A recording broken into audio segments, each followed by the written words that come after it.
नमस्कार दोस्तों, मैं हूं दीपक सिंह, दैनिक सवेरा समाचार से। जेके एसएसबी के एस्पायरेंट लंबे समय से इंतजार कर रहे हैं कि उनके साथ इंसाफ होगा, लेकिन इंसाफ करेगा कौन? समाज में इस तरह की धारणा, इस तरह की विचारधारा बन गई है कि लोग ये मानने लगे हैं कि आजकल अगर कोई करप्ट ऑफिसर होगा या जो लोग गलत कार्य कर रहे हैं, उनको बचाने का हर संभव प्रयास जो है वो किया जाता है। और ये सब लोग लोग जानते हैं, लेकिन उसके बाद भी एडमिनिस्ट्रेशन में बैठे लोग, सरकारों में बैठे लोग वो तिकड़म लगा रहे होते हैं, चाले चल रहे होते हैं। उन्हें लगता है कि लोग मूर्ख बन रहे हैं, लोगों को कुछ नहीं पता, लेकिन ऐसा है नहीं। लोग सब जानते हैं और समय का जरूर इंतजार लोगों को करना पड़ता है। और ये बातें इसलिए हम कह रहे हैं क्योंकि जेके एसएसबी के अंदर जितने भी ऑफिसर थे, ऊपर से लेकर नीचे तक, उन सबको ट्रांसफर कर दिया गया है। और उसका कारण क्योंकि इनके ट्रांसफर से ऐसा लगता है कि ये लोग कहीं ना कहीं करप्शन में इन्वॉल्व थे। अगर ये थे तो इनके ऊपर कार्रवाइयां क्यों नहीं की गई? और अगर कार्रवाइयां आपको नहीं करनी है और इसी तरह से इन लोगों को बचाना है, क्योंकि ये लोग अगर यहां गलत कर रहे हैं तो कहीं दूसरी जगह पे भी गलत करेंगे और गलत लोग कुर्सियों पर रहें।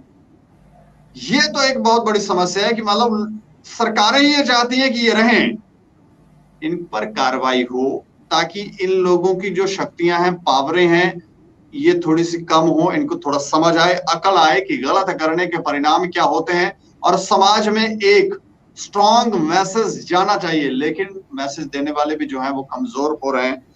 फाइनेंस अकाउंट जो असिस्टेंट हैं, उनके एस्पायरेंट हैं, वो भी इंतजार कर रहे हैं। उनको लग रहा था कि उनकी लिस्ट जो है वो निकल जाएगी, वो प्रदर्शन भी कर रहे हैं। लेकिन इस पर हमने आपको एक खबर दिखाई थी जिसमें हमने आपको बताया था कि उनकी लिस्ट जो है वो स्क्रैप करने की रिकमेंडेशन दी गई है, लेकिन अब तक स्क्रैप नहीं की गई है। अब ये लिस्ट स्क्रैप होगी नहीं होगी, इसमें भी असमंजस है। और कुछ इस तरह की भी खबरें हैं कि एलजी साहब पर यहाँ पर प्रेशर बिल्ड किया जा रहा है। अब ये कौन लोग हैं जो प्रेशर बिल्ड कर रहे हैं? क्या ये करप्शन होना देना चाहते हैं या खत्म करना चाहते हैं, या फिर इनकी कुछ और विचारधारा है, कुछ और नीतियां हैं?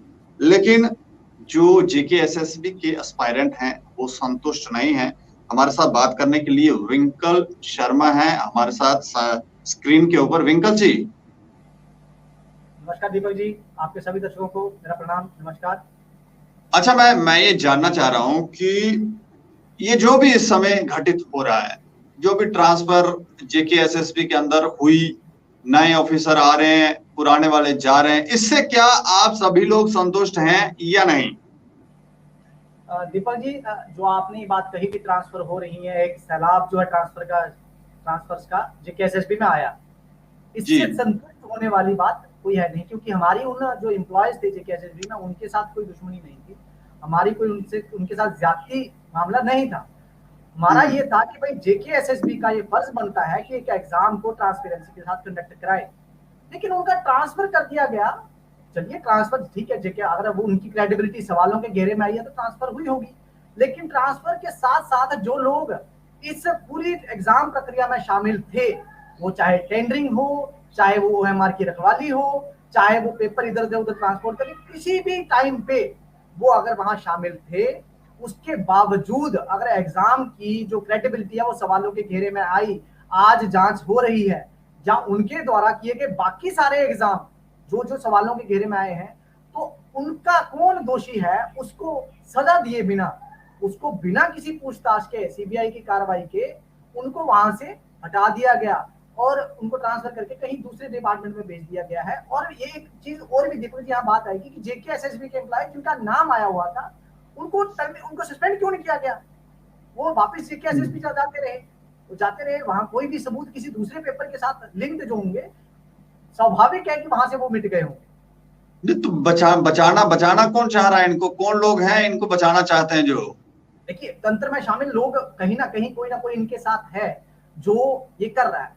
मैं एलजी साहब पे या गोयल साहब पे या चीफ सेक्रेटरी साहब पे ये नहीं, उनपे ये इल्जाम नहीं है, क्योंकि उनपे, उनके नजर में जब ये चीजें आई, उनके संज्ञान में आई, उन्होंने बड़ी तत्परता के साथ एक ऐसे निर्णय लिए हैं जो निर्णय आने के बाद कुछ लोग हिल से गए हैं, कुछ लोग कभी इधर कभी उधर घाट घाट पे घूम रहे हैं, ताकि इस ऐसी जो एलजी साहब ने एक मुहिम शुरू करी है इंसाफ देने की और गलत के साथ गलत करने की जो प्रक्रिया उन्होंने एक बड़ी तेज रफ्तार के साथ एक कार्रवाई करने की जो शुरू करी है, वो मुझे लगता है उसको थामने के लिए उन्होंने इधर उधर के जो हाथ पैर वो मार रहे हैं, उसी के कारण ऐसा हुआ है। नहीं, हाथ पैर कहाँ मार रहे हैं, वो तो सीधा सीधा ये कह रहे हैं कि एलजी साहब जो हैं वो यहाँ से चले जाएं और कोई ऐसा ऑफिसर आए जो इस तरह के फैसले ना ले। ये भी सोचकर, और ये सब जो सिनेरियो इस समय जम्मू के अंदर चल रहा है, कश्मीर के अंदर, तो ये देख के बड़ी विडंबना होती है। लेकिन मुझे ये जानना आपसे कि सीबीआई की कार्रवाई जो है उससे क्या आप संतुष्ट हैं या आपको लग रहा है ये स्लो हो गई है? देखो जी, सीबीआई की कार्रवाई तो मैं उससे संतुष्ट हूँ, ऐसा कोई वो नहीं है, उसमें संतुष्टि वाली कोई बात नहीं। सीबीआई अपना कार्रवाई कर रही है। सीबीआई जो है सरकारी एक जांच एजेंसी है और बड़ी एक प्रोफेशनल एजेंसी है। वो जब काम करती है तो उसका एक अपना तरीका रहता है। लेकिन मैं पहले थोड़ा ध्यान लेना चाहूंगा।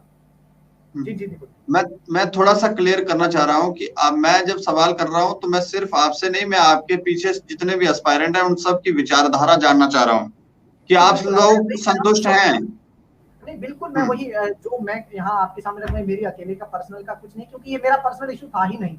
ये जो जम्मू कश्मीर का यूथ है जो करप्शन के अगेंस्ट खड़ा हुआ है, तो वो एक जो हमारा स्लोगन था यूथ अगेंस्ट करप्शन, उसके जो खिलाफ, करप्शन के खिलाफ जो युवा खड़ा हुआ है, उसकी बात है कि जो कार्रवाइयां थी, क्योंकि कहीं ना कहीं इसमें जो चेयर पे बंदा उस टाइम पे था, उनको ये चीज इसके लिए कटघरे में खड़ा करना चाहिए, उनको पूछताछ होनी चाहिए, क्योंकि उनकी डेलिबरेटली उन्होंने कुछ चीजें करी हैं, कुछ चीजें उनके सामने हुई हैं कि अगर एक कंपनी ब्लैक लिस्ट थी, उसको ओएमआर कराने के लिए क्यों पेपर दिया गया, उसके ओएमआर पेपर क्यों कराने के लिए दिया गया, और बाद में जब अगर उनके ध्यान में ये चीजें नहीं थी तो उनका ये जिम्मेवारी बनती थी कि जो कंपनियां टेंडरिंग प्रोसेस में आ रही हैं वो उनको उनके बारे में उनका डिटेल पता करे। पूरे देश में एग्जाम होते हैं, जो डाटा हमने दिया वो तो सारा का सारा ऑनलाइन पड़ा हुआ है। इसका मतलब वो डेलिबरेटली चीजें नहीं करना चाहते थे।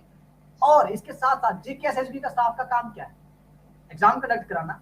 वो कोई बजट स्पीच नहीं बनाते हैं जी, वो कोई टाउन प्लानिंग नहीं करते वहां बैठ के। एक एग्जाम में कौन सी कंपनी आ रही है, उनकी डिटेल क्या है, उनका ट्रैक रिकॉर्ड क्या है, ये अगर वो चेक नहीं कर सकते हैं तो किस काम की बैठी है? इतना एम्प्लॉय क्यों खड़ा करा है? क्योंकि वैसे तो कुछ और कर नहीं रही वो। नहीं इसमें नहीं, आप ठीक कह रहे हैं, लेकिन आप सीबीआई के बारे में थोड़ी सी बात कर रहे हैं। जी, सीबीआई के बारे में थोड़ी ध्यान देना चाहूंगा। आपकी बात कर रही है, माफी चाहूंगा। देखो जी, आपसे एक छोटी सी बात है कि सीबीआई को इस एंगल को भी देखना चाहिए। सीबीआई के एफआईआर हमने देखी, उसमें जो धाराएं लगाई गई है बड़ी सॉफ्ट सी धाराएं लगाई गई हैं। जो गवर्नमेंट ऑफिस में बैठे हुए लोग हैं उन्होंने सीक्रेसी ब्रीच करी है, ब्रीच ऑफ ट्रस्ट किया है इन्होंने। वहां पे कौन सी कंपनी आ रही है, ये इतनी हमें 4-4 महीने हो गए स्टडी करते हुए, इन्फॉर्मेशन निकालते हुए, तब जाके हमें पता चल रहा है कि हाँ भाई ये कंपनी ने, इस कंपनी ने ये एग्जाम कराया है। तो ये कैसे पता चल गया कि एग्जाम टेंडरिंग प्रोसेस हुई है पेपर से पहले? क्योंकि पेपर से कुछ दिन पहले ही जब कंपनी बदली इन्होंने, तो बाकी लोगों को कैसे पता चल गया? कहीं ना कहीं अंदर से किसी ना किसी ने ब्रीच करा है, वो इन्फॉर्मेशन बाहर पहुंचाई है। और चेयरमैन साहब, उस समय के जो चेयरमैन साहब थे, उनसे पूछताछ होनी चाहिए इस मामले में कि एक ब्लैक लिस्टेड कंपनी को टेंडर कैसे दिया गया। क्या जब प्रेजेंटेशन, जैसे आज आप देखेंगे प्रेजेंटेशन, चेयरमैन साहब का एफआईआर में नाम है, जो पहले चेयरमैन है उनका नाम था इस एफआईआर में? जी नहीं, उनका नाम नहीं है। वो समय वो चेयरमैन अच्छा। उस समय पीएम थे वो कुपवाड़ा के, तो उनका नाम नहीं। हाँ जी जी, तो आप कंटिन्यू करें। सीबीआई का जो ध्यान है, मैं इस तरफ आकर्षित करना चाहूंगा कि इन लोगों ने डेलिबरेटली ये चीज की, अपनी चेयर का मिसयूज किया है और कुछ ऐसे लोगों को फेवर करा है जिनका ट्रैक रिकॉर्ड पूरे देश में खराब है। ये ऑनलाइन ऑन रिकॉर्ड पड़ा हुआ है। जिन्होंने मतलब एग्जाम कराए, चाहे वो है मेरिट ट्रैक का, तो सारा कच्चा चिट्ठा सामने है सबके, मेरिट ट्रैक का। उसमें वो मीडिया में आई हुई चीजें हैं, सोशल मीडिया पे पड़ी हुई हैं, न्यूज पोर्टल्स, बड़े बड़े जो न्यूज पोर्टल, हिंदुस्तान टाइम्स जैसे, times now, times of India, इनमें इन्होंने जो है वो पब्लिश, उनमें न्यूज पब्लिश हुई है। ऐसा नहीं है कि भाई हम अपने मुंह से बोल रहे हैं। जम्मू कश्मीर में जेकेएसएसबी को ऐसा मैकेनिज्म खड़ा करना चाहिए कि भाई जैसे ही कोई कंपनी टेंडरिंग प्रोसेस में पार्टिसिपेट कर रही है, उसका जो बैकएंड पे उसका इससे पहले उसका ट्रैक रिकॉर्ड क्या है। अगर जेकेएसएसबी नहीं कर सकती है तो बोले भाई, और कुछ नहीं तो आप जो टेंडरिंग प्रोसेस में कंपनियां आ रही हैं वही जो है उन्हीं के बारे में तो इंफॉर्मेशन गैदर करनी है। एम्प्लॉय 20 एम्प्लॉय 25 एम्प्लॉय ट्रांसफर होने में से किसी एक एम्प्लॉय के अकाउंट में नहीं। इसके अलावा मैं एक और चीज आपसे जानना चाह रहा हूं कि फाइनेंस अकाउंट असिस्टेंट की जो रिपोर्ट थी वो सबमिट कर दी गई थी, उसमें रिकमेंडेशन दी गई थी कि इसे स्क्रैप कर दिया जाए, लेकिन ये अभी तक स्क्रैप हुई नहीं है। क्या ये स्क्रैप होगी या फिर एलजी साहब पर जिस तरह से ये लोग प्रेशर बिल्ड कर रहे हैं उसका कोई परिणाम यहाँ पर आने वाला है और ये लोग इसमें कोई फिल्ट्रेशन करने वाले हैं? देखिए दीपक जी, मैं आपकी दो बातों से बड़ा, दोनों का अलग, एक तो जो है उनके ऊपर दबाव की जो एक राजनीति चल रही है वो, और दूसरा उसका जो अभी परिणाम, जो रिपोर्ट, जो रिकमेंडेशन दिया उसके ऊपर कोई काम नहीं हुआ। इन दोनों बातों अलग अलग जवाब देना चाहूंगा। पहले मैं आपकी दबाव वाली जो राजनीति वाली, दबाव की राजनीति जो चल रही है, तो हमने देखा कैसे एक बड़ी राजनीतिक पार्टी, यानी कि उनकी खुद की राजनीतिक पार्टी के कुछ लीडर जाके कुछ लोगों को ये खुद कह रहे थे कि हाँ भाई आप करिए, आप हमारी ये सुनते नहीं है। ये कुछ जो ब्यूरोक्रेट्स हैं, आपको भी पता है वो बड़े ब्यूरोक्रेट्स, पावरफुल ब्यूरोक्रेट्स कौन से थे जिन्होंने इतने हार्श स्टेप लिए हैं, उनको उनके सपोर्ट में नहीं थी ये पार्टी के कुछ कार्यकर्ता या पार्टी के कुछ बड़े लीडर। तो स्वाभाविक है इनके लिए, मैं ये नहीं कहूंगा कि दिल्ली में कोई किसी ने नहीं अप्रोच करी, दिल्ली में अप्रोच करी होगी, जो उस समय खबरें करी, मैं उनका खंडन, ना उनका खंडन एलजी प्रशासन ने करा, ना भाजपा ने करा है, ना किसी और पार्टी ने करा है। लेकिन अगर ऐसी खबरें चल रही हैं तो स्वाभाविक रूप से जो लॉबी जम्मू कश्मीर में पेपरों की एक धांधली करने के लिए पेपर में रहती थी हमेशा, वो कर रही है। और इसका एक चीज आप देखेंगे, इसका कहां से दिखता है, यही वो पार्टियां जिन्होंने बड़े बड़े स्कैम किए पेपरों में, जेके बैंक में स्कैम, जेके बैंक में जो धांधली हुई, पेपर जो स्क्रैप हुआ उसको लेके क्या बात करें, बैकडोर एंट्रियों को वाले बोले, उस समय बैकडोर एंट्रियों वाले जो जेके बैंक में बैकडोर एंट्रियां जिन लोगों ने करी, वो लोग भी एलजी साहब के अगेंस्ट हुए, एलजी साहब को उन्होंने भी दबाव बनाने की कोशिश करी। वो लोग जिन्होंने जेके बैंक के पैसे खा लिए, डकार गए, वो लोग इसमें शामिल हुए। उन लोगों ने, जिन लोगों ने खुद अपने परिवार के सदस्यों को सिर्फ एक सिंगल रिक्रूटमेंट, एक पोस्ट एडवर्टाइज करा के उसमें भर्ती करवाया हो, और ऐसे लोग जब एलजी साहब पे दबाव बनाने की कोशिश करते हो, जाहिर है दबाव की राजनीति है, बच्चों को बरगलाया जाता है कि हाँ आप करिए करिए, जबकि हमें भी पता है और उन बच्चों को भी पता है कि हाँ इसमें ऐसी कार्रवाइयां हुई हैं। जब सीबीआई की कार्रवाई हुई है उसके बाद उन बच्चों को भी पता चला कि हाँ जो एस्पिरेंट्स है, स्वाभाविक है कि भाई मैं ये नहीं कहता सारे के सारे चोर है, लेकिन कौन चोर है कल तक उनको भी नहीं पता था, उनके साथ ही खड़े थे लोग, उनको भी नहीं पता था। ऐसे पीएसआई के दौरान हमारे साथ भी हुआ कि हमारे साथ ही खड़े कुछ लोग थे और उनका हमें पता नहीं था, तो हम किसी को भी ये क्लीन चिट नहीं देते। रही बात फाइनेंस को जो स्क्रैप की रिकमेंडेशन पर कार्रवाई नहीं हुई, तो मेरी एलजी साहब से मांग, एलजी साहब इंतजार किस बात का, ये वही कंपनियां, वही एडमिनिस्ट्रेशन इनके साथ काम कर रही, इसी कंपनी ने और भी कई जगह काम करा है। क्या हुआ, परिणाम क्या हुआ? हम अगर बाकी पूरे देश की एग्जांपल ले, हाल ही में हमारे सोशल मीडिया पे भी कुछ न्यूज जो है वो सर्कुलेट हुई है, और वैसे भी बड़े बड़े news portal, Hindustan time, times of India, इन्होंने जो छापा है उसमें क्या आया है दीपक जी, उसमें सामने आया कि इतने ज्यादा पेपर स्कैम हो रहे हैं और धांधलियों का जो, देखिए ये लोग हर धांधली के बाद इवॉल्व होते हैं। इस बार हमने सिबलिंग वाला इनका ट्रेंड देखा, उसके बाद इनका हमने देखा कि इन्होंने पुरानी जो बैक डेट में इनका जो जिन लोगों ने कुछ धांधलियां करी थी उनका एकेडमिक रिकॉर्ड जो था वो क्वेश्चनेबल था। लेकिन ये जो आज सवाल उठता है कि भाई ऐसे उनका एकेडमिक रिकॉर्ड देख के सवाल नहीं उठाया जा सकता, तो भाई हम ठीक है जेएंडके में, जेएंडके वाले जो यूथ है, जो हम लोग बोल रहे हैं पागल है, मान लेते हैं आपकी बात। ऐसे ही सवाल मध्य प्रदेश में भी उठे थे, ऐसे ही सवाल कर्नाटका में भी उठे, ऐसे ही सवाल यूपी में भी उठे हैं, गुजरात में भी उठे हैं।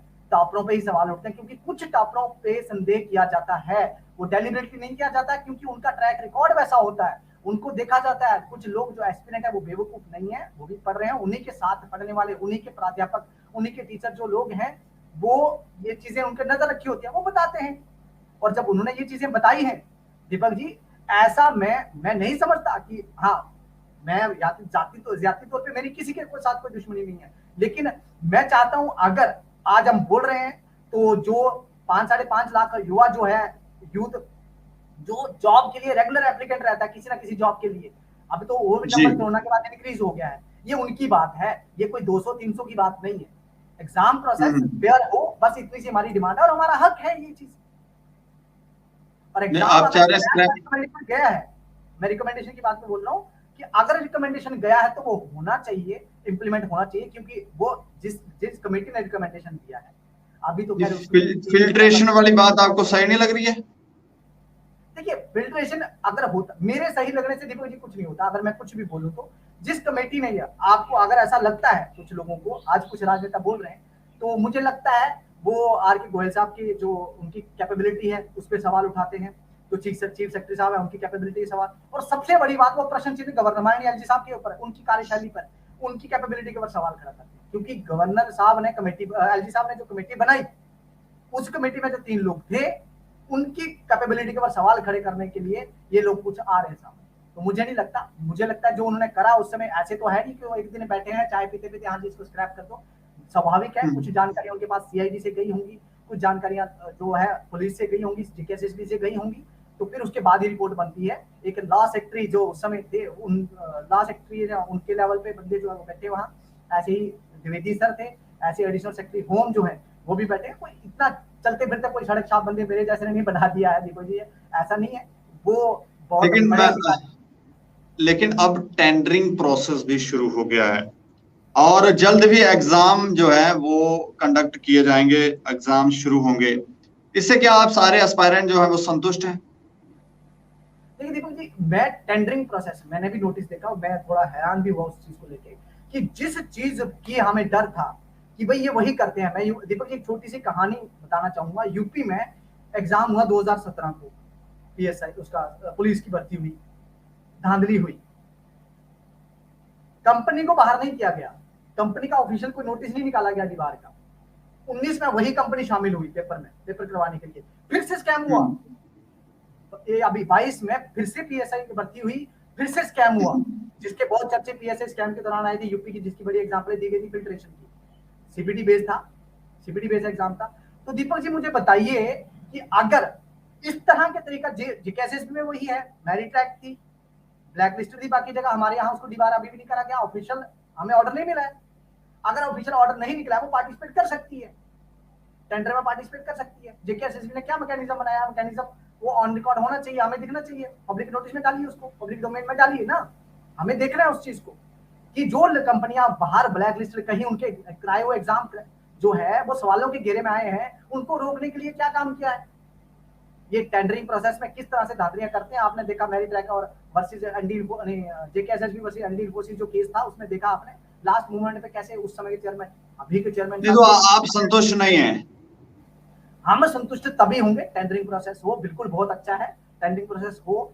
नया जो एग्जाम है सीबीटी एग्जाम देने का उनकी तैयारी जो टेंडरिंग सीबीटी के लिए हो रही है बहुत अच्छा है। लेकिन दीपक जी मैं आपकी जानकारी के लिए बता दूं, जो इससे पहले सीबीटी एग्जाम हो रहे हैं वो एक ब्लैक लिस्ट, एक जो कंपनी है टर्मिनेट क्या क्या उसके सवाल, उसके कराए गए एग्जाम, जो उसके कराए गए एग्जाम है वो सवालों के घेरे में आए हैं, एक बार नहीं आए, बार बार आए हैं।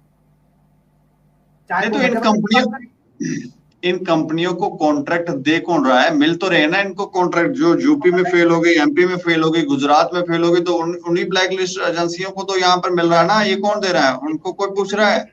एक बड़ा एक वैसे नॉन सीरियस जैसा है, लेकिन एक बॉलीवुड में कोई हिंदी सॉन्ग है ऐसा, दिल्ली से गई पुणे, पुणे से गई दिल्ली, दिल्ली से गई पटना, कुछ ऐसा है, फिर भी ना मिला सजना, बस बिल्कुल वही है। गुजरात, गुजरात से मध्य प्रदेश, मध्य प्रदेश से यूपी, यूपी से उत्तराखंड और जेएंडके में। अब मुझे बताइए दीपक जी, ये सारी की सारी स्टेट कांग्रेस रूल्ड है, आम आदमी पार्टी रूल्ड है, तो फिर आम आदमी पार्टी लेके आई होगी यहाँ पे, कांग्रेस लेके आई होगी यहाँ पे। गुजरात में किसकी सरकार है? भाजपा की। मध्य प्रदेश में किसकी सरकार है? भाजपा की। यूपी में किसकी सरकार है? भाजपा की। और यहाँ किसकी सरकार है? उत्तराखंड में किसकी सरकार में हुआ था? भाजपा की। तो भाई कौन ला रहा है? मैं नहीं कहता कि भाजपा लेके आ रही है, लेकिन कहीं ना कहीं राजनीतिक इनको एक शरणागत में जाते हैं, राजनीतिक शरण लेते हुए उनकी सरपरस्ती में ये सारा काम होता है। मैं इसमें ये नहीं कहूंगा माननीय एलजी साहब ने लाया इनको, ना बिल्कुल नहीं। जो लोग ये इनका कहाँ इनका लिंक है, ये जांच एजेंसियां देखें। और क्यों इनके लिए क्यों छोड़ा गया? एक जगह टर्मिनेट हुई है, उत्तराखंड में जब ये पेपर ले रहे थे तो कोर्ट में केस चला गया, कोर्ट में केस चला गया। उनको कहा कि भाई ये पेपर जो है लीक हो सकता है, कॉम्प्रोमाइज हो सकता है। उस समय तो उनको स्टे ऑर्डर नहीं मिला, बाद में देखा तो पेपर कॉम्प्रोमाइज हो गया।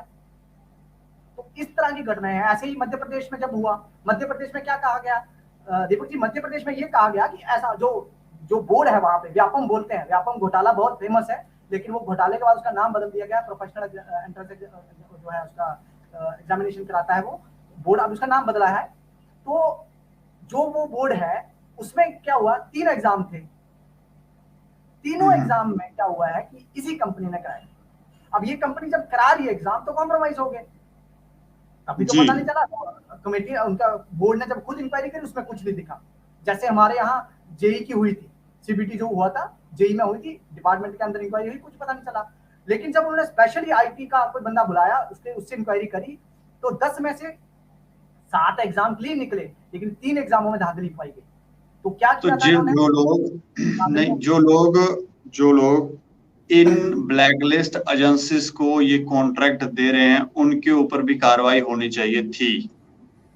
बिल्कुल जी, ऐसी होनी चाहिए। क्यों नहीं होनी चाहिए? क्योंकि वो हमारे साथ खेल रहे हैं, हमारा भविष्य के साथ खिलवाड़ हो रहा है जम्मू कश्मीर के युवा के साथ। इसके अलावा मैं ये जानना चाह रहा हूं कि सीबीटी और ओएमआर को लेकर भी कंट्रोवर्सी जो है वो चल रही है। इस पर आप सारे एस्पायरेंट क्या सोचते हैं कि क्या ये सीबीटी और ओएमआर ये प्रोसेस सही है, नहीं है, क्या क्या? देखिए दीपक जी, ये जो सवाल आपने किया स्वाभाविक है, मैं समझ सकता हूँ ये सवाल।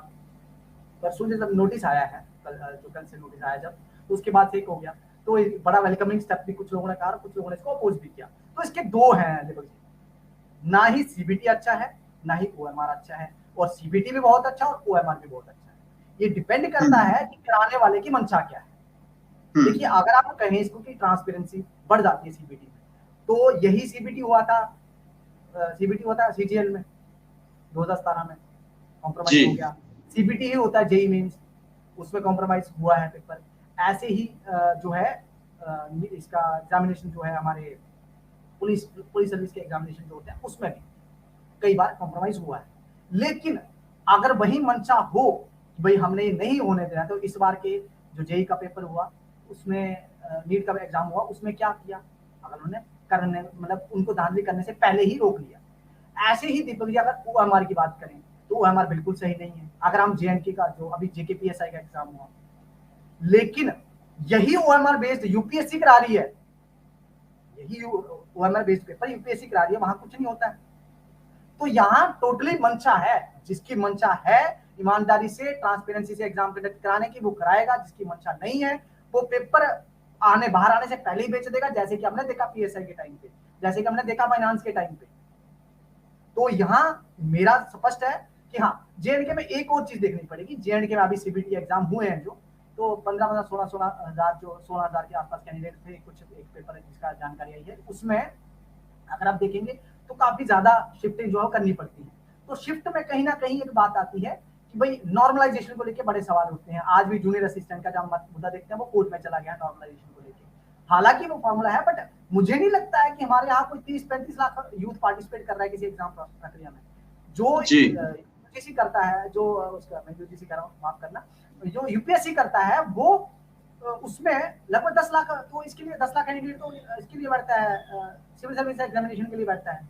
ऐसे ही हम एसएससी की बात करते हैं, वहां सीबीटी होता है, सीजीएल की बात करें सीबीटी होता है, लेकिन यूपीएससी की बात करें वो हमारे बीच 10 लाख बच्चे की पूरे देश में होता है। जम्मू कश्मीर में 1 लाख 1.5 लाख के आसपास बैठते हैं, 1,36,000 तो फाइनेंस में बैठे थे, जो कि सबसे बड़ी रिक्रूटमेंट मानते हैं।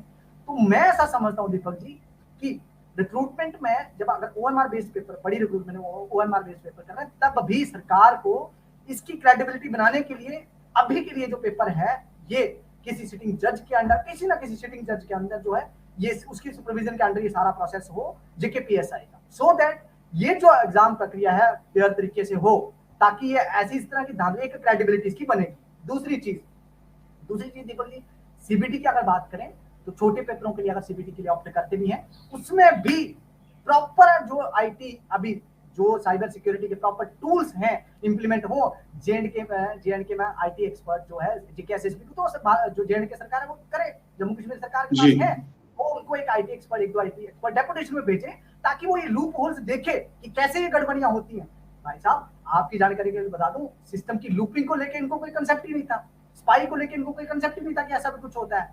मेटल डिटेक्टर तक की कि भाई छोटे मेटल डिटेक्टर जो कि इवन की ताबीज जो गले में है, कोई रिंग है, वो भी अंदर ना जाए, इसके लिए छोटे मेटल डिटेक्टर लाओ। बड़े मेटल डिटेक्टर में डिटेक्ट होती हुई चीजें, वो चीज नहीं।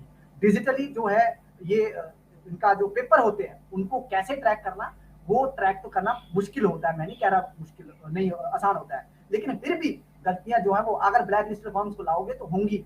कई बार तो पेपर कंट्रोलर की आईडियों से पहले ही ले लिया जाता है, पहले ही निकाल दिया जाता है, जैसे कि हमें मध्य प्रदेश में मिला देखने को। सीपीटी के मामले में, क्योंकि एक्सेस तो कंट्रोलर के पास होता है और वो ऑडिट करने के लिए बहाने से पेपर उन्होंने एक्सेस किया और पहले ही बेचना शुरू कर दिया पेपर। तो इस तरह की मतलब ये सारा खेल जो है वो मंशाओं का है। मंशाएं साफ हैं, शुद्ध हैं, तो आप जो जिस मर्जी प्रोसेस से करें कोई समस्या नहीं है।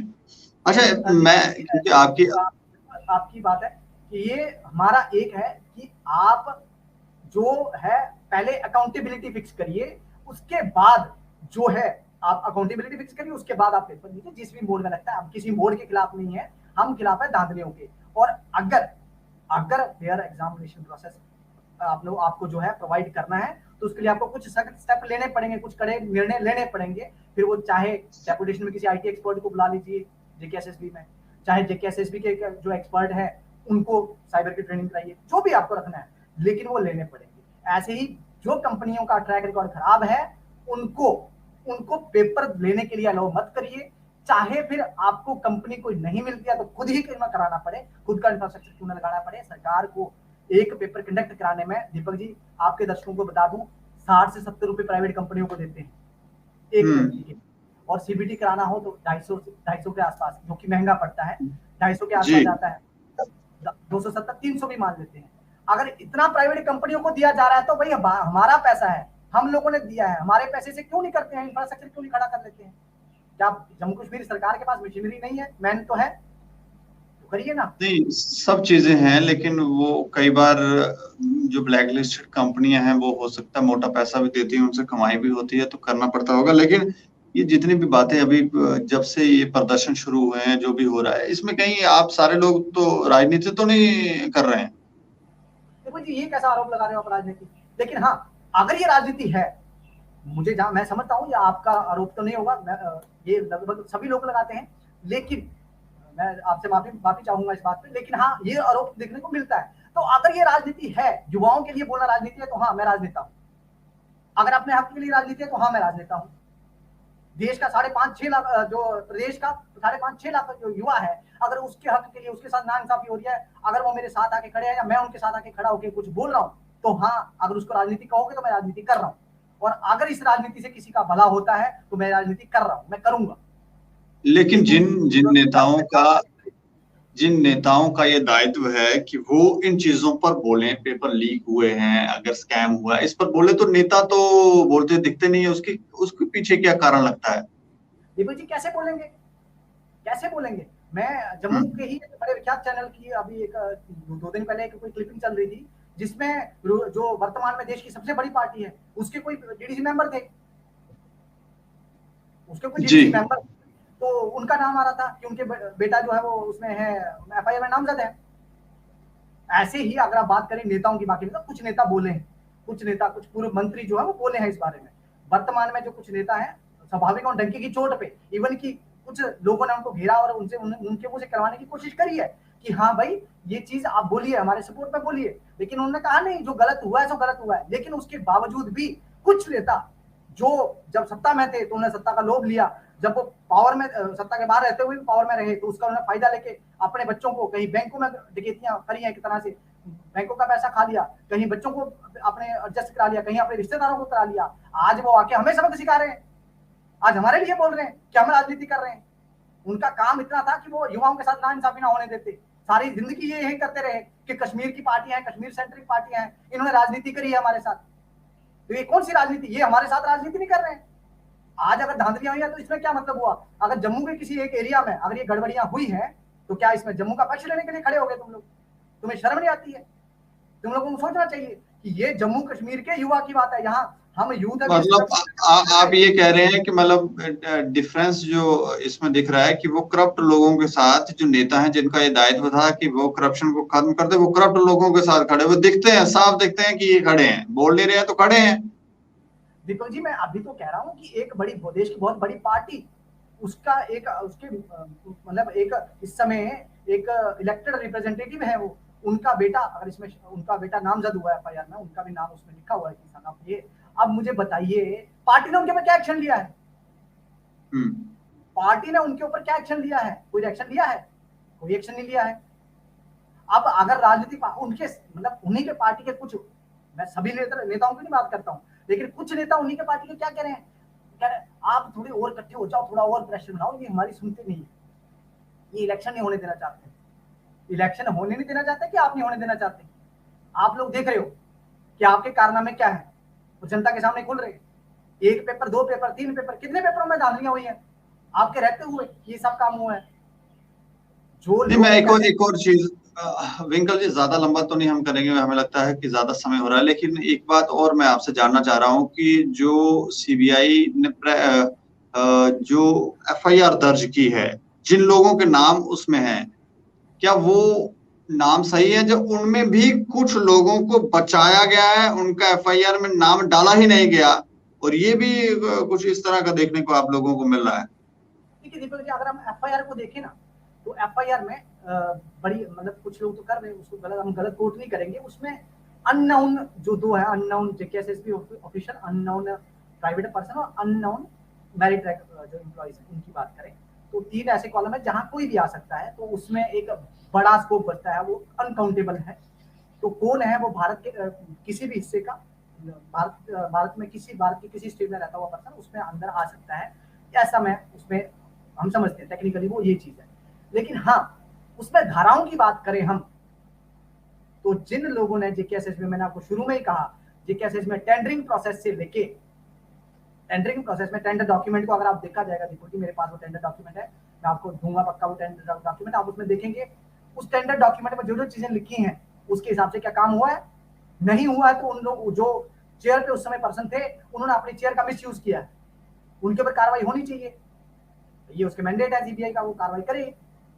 हाँ, ये जरूर ध्यान रहे कि भाई कार्रवाई जब करनी है तो निष्पक्ष रहे, ऐसा नहीं है कि भाई किसी से पक्षपात हो, जो कि हो भी रहा है। सीबीआई जो है, मैंने कहा सीबीआई पे सवाल करना, क्योंकि हमारा शुरू से इसीलिए था कि सीबीआई की जो क्रेडिबिलिटी है दीपक जी, वो सवालों के घेरे में नहीं है, बिल्कुल एक प्रोफेशनल एजेंसी है। कहीं किसी कुछ राजनीतिक पार्टियों ने कुछ करा होगा, उनको बदनाम करने की कोशिश करी होगी, लेकिन हमारी नहीं है, क्योंकि हमें भरोसा है एक तो न्यायिक प्रक्रिया पे और दूसरा जुडिशरी पे, दूसरा जो है सीबीआई पे, जुडिशरी पे तो है, उसके साथ साथ सीबीआई पे। हमने 2 ही जगह मांग करी थी कि हमारी जो जांच जो एक सिटिंग जज के अंडर हो, जहां फिर सीबीआई के अंडर हो, तो सीबीआई के अंडर हुई, हमारी खुशकिस्मती थी, आज उसका परिणाम भी दिख रहा है। लेकिन अभी ये अधूरी है, हमारी लड़ाई सिर्फ जेकेपीएसआई के लिए नहीं है, हमारी लड़ाई है जो करप्शन हो रहा है भर्ती प्रक्रियाओं में, उसके खिलाफ है। फाइनेंस में ये बाकी है, ये सिर्फ हुआ नहीं है, बाकी जो एग्जाम जहां कहीं गड़बड़ी दिखती है, जो कोई गड़बड़ी करके अंदर गया है, जो अभी इवन की जॉब में कहीं जॉब कर भी रहा है, उसके खिलाफ भी अगर कोई सबूत मिलते हैं, सीबीआई को चाहिए उसको चार्जशीट करे और उनको नौकरी से कर दिया, ताकि एक एग्जाम्पल सेट हो कि नौकरी में अंदर घुस जाने पे आप दीपक जी देखिए, फायर एंड इमरजेंसी वाले जैसे नौकरियों के अंदर चले गए हैं, अब उनके साथ क्या हो रहा है, कोई कार्रवाई नहीं हो रही, लेकिन हमारे साथ ये था। इसके अलावा, हाँ, अंत में मुझे सिर्फ इतना बता दें आप कि कोई ऐसी बात जो आप कहना चाहते हो एस्पायरेंटों की तरफ से, वो आप कह दें ताकि हम इसको खत्म करें। मैं आपके माध्यम से एस्पिरेंट को कुछ चीजें कहना चाहूंगा। जितने भी एस्पिरेंट्स हैं, स्वाभाविक है मैं सबके साथ संपर्क में भी हूँ, उसके साथ साथ अभी जो आपके चैनल के थ्रू मुझे देखना चाहेंगे और आम जनता भी, देखिए आप लोग सतर्क रहिए। सतर्क किस मामले में कि कौन सी कंपनियां कब कहां क्या धांधली कर रही हैं। आप देखिए एक छोटा सा मैं समय देखिए, समय बढ़ रहा है, लेकिन आप देखिए फायर एंड इमरजेंसी सर्विस में एग्जाम हुआ, उसमें जिस कंपनी ने एग्जाम कराया वो उसमें धांधलियां पाई गई, कोर्ट ने धांधलियां देखी, जब कोर्ट ने जब जांच के लिए कहा तो धांधलियां पाई गई, तो एग्जाम रद्द हुआ। दोबारा से जब एग्जाम हुआ, उसी कंपनी के मालिक ने अपना एक मिरर यानी कि एक और कंपनी बना के उस कंपनी को भेजा, उसने यानी कि रिश्ता नाम नया, रिश्ता वही नाम नया, मालिक ने एक और कंपनी बनाई, दोबारा पार्टिसिपेट किया और बेशर्मी के साथ फायर एंड इमरजेंसी के जो बोर्ड है, रिक्रूटमेंट बोर्ड है फायर एंड इमरजेंसी का, उसने उसको अलाउ कर दिया। इसी प्रकार से वही कंपनी आज बॉर्डर बटालियन जो है उसमें पेपर करने जा रही है, वही कंपनी, उसी कंपनी का मालिक। आप लेटर देखिए, पब्लिक में पड़ा हुआ है, सोशल मीडिया पे भी वायरल हो रहा है, जो लिखा है उसमें भी एग्जाम कराने जा रही है। तो आप क्या सोचते हैं, जो एक बार यहाँ धांधली कर सकता है, बॉर्डर बटालियन वाले, आप लोग देखो अलर्ट हो जाओ, ये मीडिया में दो, गवर्नर साहब को दो, रिप्रेजेंटेशन दो, गवर्नर ग्रीवेंस सेल में डालो ये चीज कि हाँ ऐसी कंपनी है, सोशल मीडिया पे उसके खिलाफ सबूत पड़े हुए हैं, कोर्ट में उसके खिलाफ केस हुए हैं, उसका ओनर देखिए, आपको सब कुछ मिलेगा, रिप्रेजेंटेशन पीडीएफ बना के दीजिए, अलर्ट रहो। अभी अगर जैसे जो अभी जेकेएसएसबी टेंडरिंग करा रही है, मेरी जेकेएसएसबी से एक रिक्वेस्ट है, आप अगर ये नहीं कर सकते हैं तो एक चीज करिए, जैसे टेंडरिंग प्रोसेस अभी स्टार्ट हुआ है तो आप इसमें जो कंपनी पार्टिसिपेट कर रही है सबको, हम जानते हैं बाकी चीजें सीक्रेसी क्लॉज में आती हैं, लेकिन सारी कंपनियों को नोटिफाई करना है कि इन कंपनियों ने जो है वो पार्टिसिपेट किया टेंडरिंग प्रोसेस में। उसके लिए अगर किसी को ऑब्जेक्शन है तो भाई मेल दे दीजिए, उसमें हम अपनी रिप्रेजेंटेशन डाल देंगे। अब उस रिप्रेजेंटेशन की बेस पे आपको पता चल जाएगा आपके पास, मुझे मैं जेकेएसएसबी के चेयरमैन को मैं उनको नहीं कहूंगा, लेकिन बाकी जो भी लोग आए नए लोग हैं, हो सकता है नहीं पता चले, लेकिन ये चीज ऐसी है कि हम एक बार गलती करके अगली बार सीख लेंगे, ये वो नहीं है। एक बार अगर आप गलती करते हो और लगभग उस समय 800 से 900 युवाओं के साथ नाइंसाफी होती है जो आपके ऊपर बढ़ती है, तो आपको ये चाहिए कि आप उस चीज को पब्लिक करो। उसके बाद जब कंपनियां अगर क्लीन आती है, उन कंपनियों को पार्टिसिपेट करें, तो बाकी कंपनियों से पूछो, एनओसी लीजिए उनसे कि भाई कहाँ ये चीजें इन जगह आपने पेपर कराए हैं, उनसे एनओसी लीजिए कि आपका कोई हाथ नहीं था। पर क्रेडिबिलिटी अगर किसी सवालों के घेरे में है तो मुझे लगता है उसको पेपर में नहीं अलाउ करना चाहिए टेंडरिंग का। शुक्रिया हमसे बातचीत करने के लिए। बहुत धन्यवाद दीपक जी, धन्यवाद आपका। आपके चैनल के माध्यम से जो है मुझे हर बार जब भी मौका मिलता है तो आप मौका देते हैं, धन्यवाद। हमें ये विषय ऐसा है कि इस पर चर्चा होना जरूरी है, और करप्शन इतनी बढ़ गई है कि आप सोच नहीं सकते। करप्ट लोगों को बचाने का प्रयत्न जो है वो आज से नहीं, लंबे समय से चल रहा है, और बचाने का तरीका ऐसा है कि लोगों में ऐसा मैसेज कन्वे हो कि गवर्नमेंट जो है वो कार्रवाई कर रही है। अब ये पहले वाला समय तो रहा नहीं है, लोग काफी अवेयर हो गए हैं, समझदार हो गए हैं, लोग हर चीज जानते हैं और अब उठकर सामने आ भी रहे हैं। कितने लोगों को रोकेंगे लोग, क्योंकि पहले तो लोगों को मरवा भी दिया जाता था, यहाँ पे ये भी समस्या थी, लेकिन आज सोशल मीडिया की वजह से काफी चीजों पर रोक लगी है। अब ये जो सवाल उठ रहे हैं और ये जो ट्रांसफर चल रही है यहाँ से वहां, किसी का एफआईआर में नाम डालना है, किसी का नहीं डालना है, अपने तौर पर जांच कर रहे हैं लोग, जो एस्पायरेंट कह रहे हैं, जो लोग कह रहे हैं ये है, ये सबूत है, इस पर कार्रवाई करो, उस पर कार्रवाई हो रही, अपने तौर पर क्या किया जा रहा है, ये भी एक सवाल है। और हमें लगता है कि इन सवालों के जवाब जल्द लोगों को मिलने चाहिए। और जिस तरह से यहाँ पर प्रेशर बिल्ड किया जा रहा है उपराज्यपाल साहब पर, तो वो भी एक सवालों के घेरे में है कि ये कैसे हो रहा है, कौन लोग करवा रहे हैं और इसके पीछे का कारण क्या है। इस खबर के ऊपर आप प्रतिक्रिया भी रखें और देखते रहें दैनिक समाचार। मुझे और मेरे सहयोगी को दें इजाजत। नमस्कार।